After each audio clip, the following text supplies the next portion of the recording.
ยามนิทราฝันเห็นบ่วงกรรมหน้าตาน้อ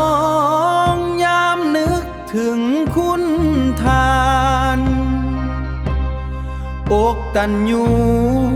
บ่เหลียวแลยามเพิ่นเฒ่าบัดนี้เศร้ากินหน้าตาแทนเขาแล้ว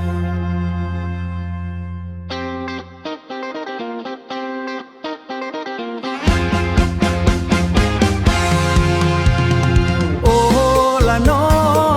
งบาปกรรมตามสนองบาปกรรมตามสนองคอแห้งผากเป็นเป็ดยืนต้นตะนองงาปากสะหูเข็มสิได้กินหน้าใสไผสิสงสารลูกอกตันอยู่สิได้กินแต่หยาดหน้าตา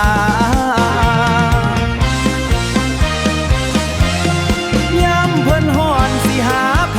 มาซอยกรรมที่ก่อไว้มันสิบืนขึ้นคอกรรมที่ก่อไว้มันสิบืนขึ้นคอ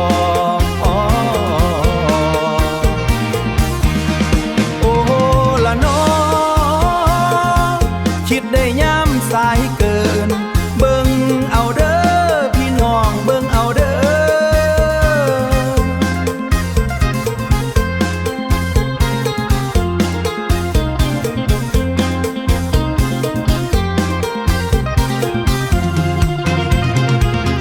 อกำเฮ็ดแนวใด